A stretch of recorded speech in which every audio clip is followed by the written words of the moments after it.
Nós vamos fazer contato com um cientista político, professor associado de Ciência Política na Universidade Federal do Rio de Janeiro, Luiz Eduardo Mota.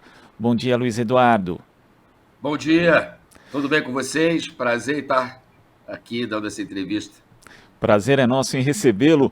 Luiz Eduardo, ontem foi divulgada uma pesquisa Quest encomendada pelo Banco Genial, mostrando que o ex-presidente Lula está liderando a disputa contra Jair Bolsonaro no segundo turno por 7 pontos percentuais.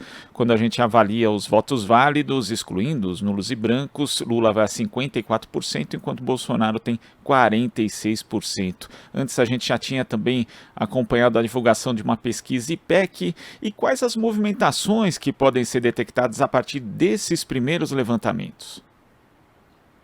Eu acho que é necessário na estratégia do PT, né, na campanha do presidente Lula, em primeiro lugar, manter os votos já conquistados.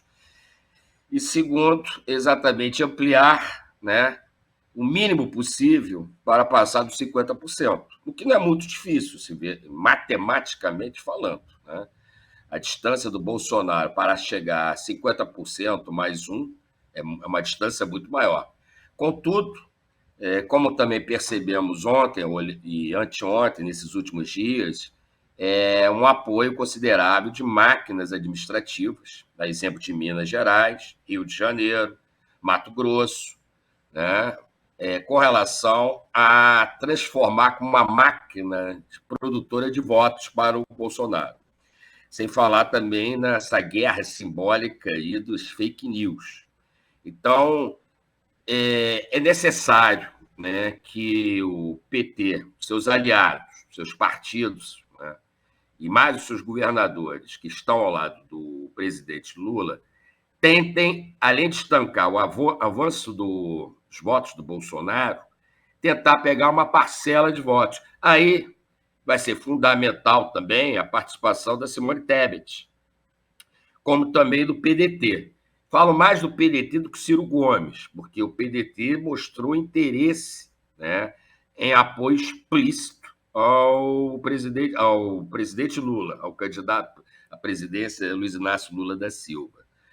Coisa que Ciro não demonstrou com muita clareza. Houve uma pesquisa também que um percentual de votos, né, do Ciro estariam destinados a serem transferidos para Bolsonaro. Exatamente a pegar a outra parcela, que pode ser, talvez, né, não temos nenhum dado empírico sobre isso, que podemos chamar do PDT raiz, né, aquele eleitor do PDT que segue aquela tradição do brizolismo, né, das perspectivas nacionais populares, e transferir esse voto maciçamente à candidatura do Lula. Somando isso, uma percentagem que pode vir dos votos da Tebet, lembrando que o eleitorado dela é conservador, boa parte, pelo menos, desse eleitorado. Então, é conquistar parte desse voto. Também é preciso dizer que também tivemos ausência, né? Muitas pessoas também não votaram nas eleições. Aqui no Rio de Janeiro, as filas foram quilométricas. Muitas pessoas desistiram de votar. É também apostar nesse eleitorado, né, que não participou das eleições ou que até o momento ainda está indeciso. Então, o quadro é esse, mas as facilidades, digamos, condições objetivas para o Lula alcançar a vitória não é distante. Então, vai ser necessária exatamente uma construção tática estratégica, né, agora, dos coordenadores do PT, para anularem a possibilidade do crescimento, do avanço dos votos do presidente Bolsonaro. Agora, ontem surgiu a notícia também que o ex-presidente Lula, junto com aliados, começaram a construir uma carta dedicada aos evangélicos com a defesa de valores cristãos ali, de acordo com algumas fontes da campanha do ex-presidente. Um manifesto que deve ser divulgado, inclusive, nessa segunda-feira, Luiz Eduardo. Como é que você vê a importância desse segmento, já que a gente teve aí no primeiro turno o engajamento de algumas denominações, principalmente neopentecostais, na campanha de Jair Bolsonaro, inclusive participando ativamente da divulgação da disseminação de muitas notícias falsas em relação ao candidato do PT? É um segmento que se tornou muito importante, né? Ele vem crescendo aproximadamente desde 1988, nas eleições de 88. E para e passo foi crescendo. Hoje, o Rio de Janeiro é paradigmático disso. A maioria da população, ou seja, os evangélicos representam hoje aqui no Rio de Janeiro a maioria, né, com relação aos católicos. Então é importante, na campanha do PT, na eleição do Lula para a presidência, exatamente, em primeiro lugar, conquistar o voto desse segmento, que é importante. Nem todo evangélico, obviamente, é bolsonarista ou fascista, ou caia exatamente, né, nas falsas notícias, nas chamadas fake news. Por outro, também acentuar cada vez mais o voto dos católicos, que ainda é a religião onde tem a maioria de seguidores aqui no Brasil. Então, acho que tem que ser uma dupla estratégia aí, né?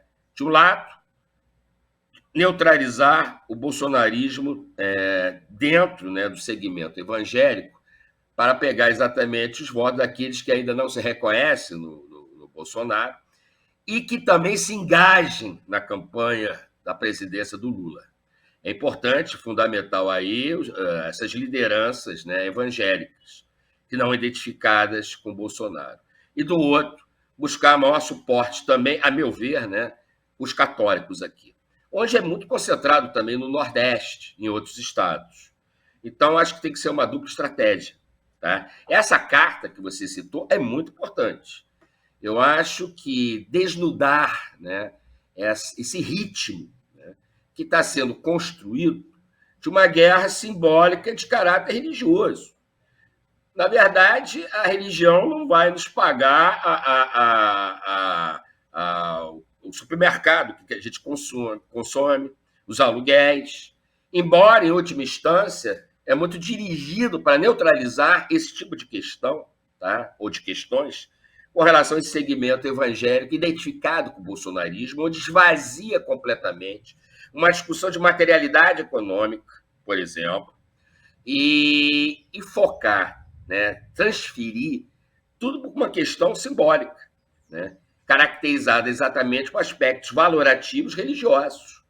E isso tem sido a tônica deles ao longo de muito tempo.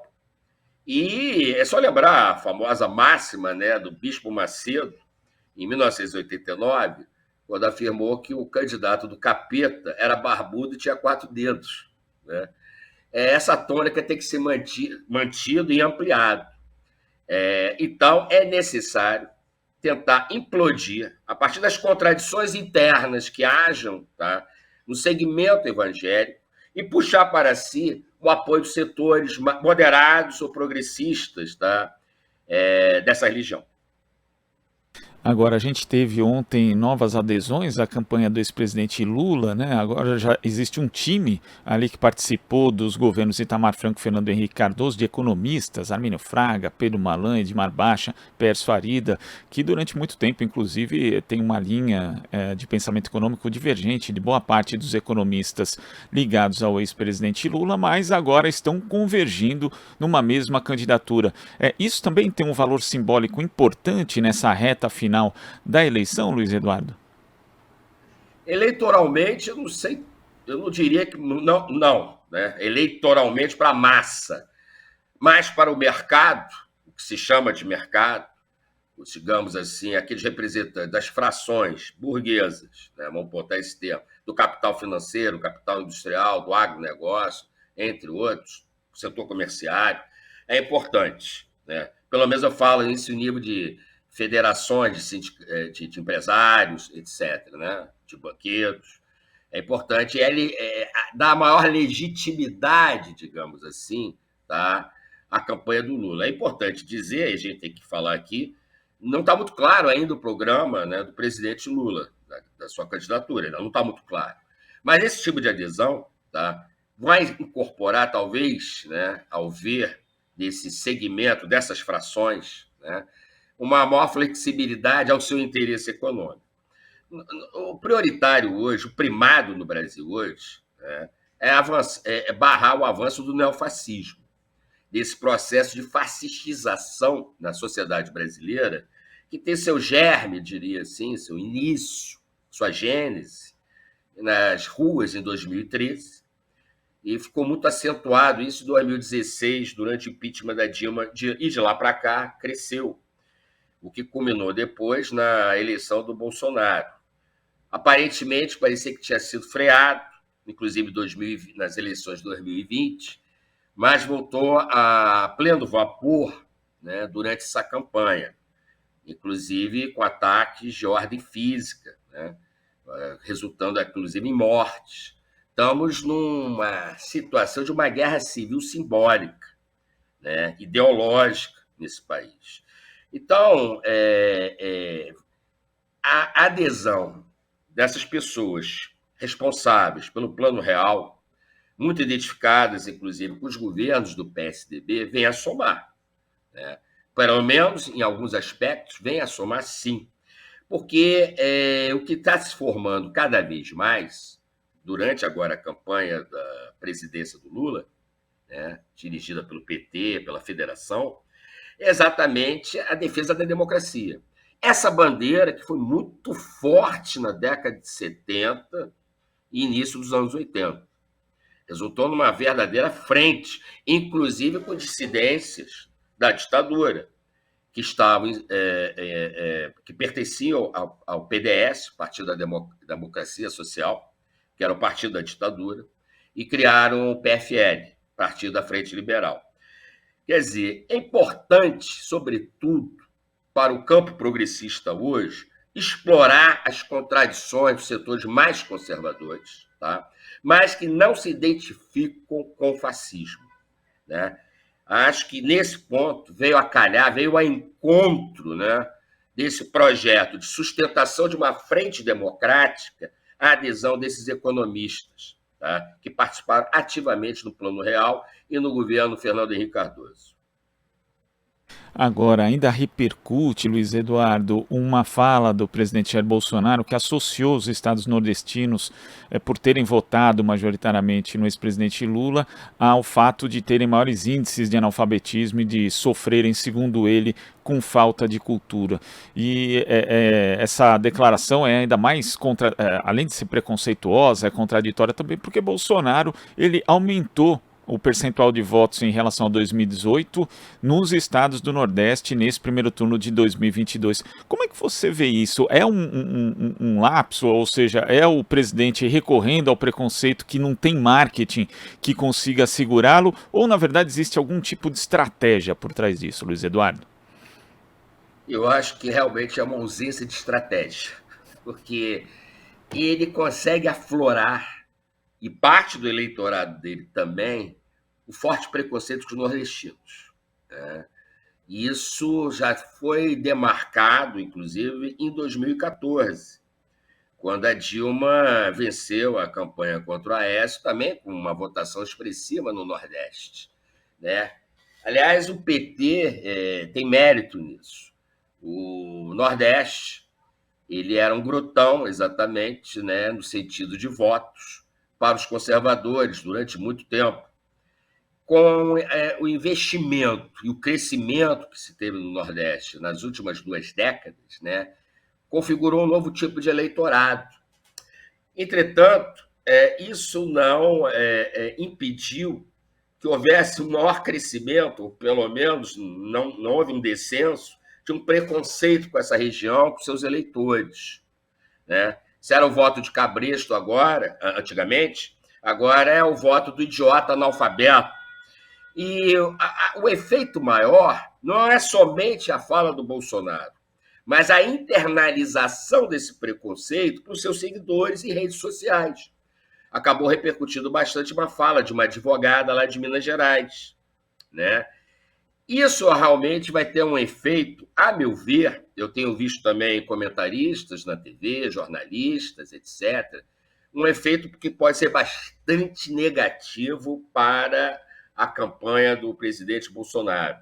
Lembrando que o Nordeste não também somente está fixo no Nordeste. Na região Sudeste temos muitos nordestinos. Rio-São Paulo, por exemplo, né? Então, isso pode reverter muito negativamente para ele. Na verdade, Bolsonaro, a fala dele, preconceituosa, é de todo um segmento que se tem da pequena, média burguesia e alta burguesia urbana, né, situada sobretudo no sul e no sudeste, contra os nordestinos. É um preconceito de corte racial, eu diria, tá? Regional racial. E acho que isso vai ser estratégico também para a campanha do Lula, exatamente explorar essa questão, né? Inclusive, o Lula já demarcou: quem tem uma gota de sangue de nordestino tem que votar contra o Bolsonaro.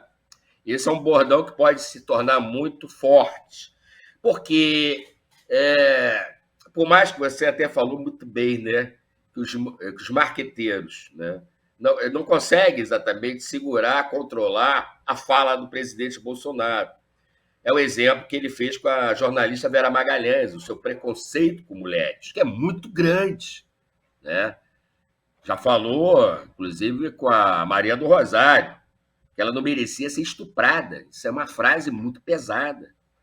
E o mesmo tratamento que ele deu para a jornalista Vera Magalhães, que é notório, sabido, que ela não é do campo de esquerda, tal, mas repercutiu muito negativamente no segmento do eleitorado feminino.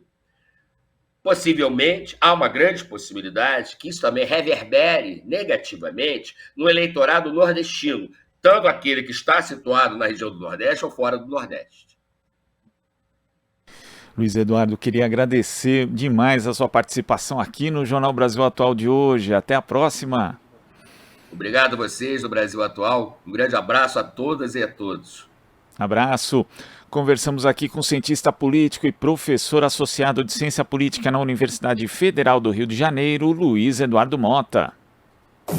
Você está ouvindo Jornal Brasil Atual. As notícias que os outros não dão.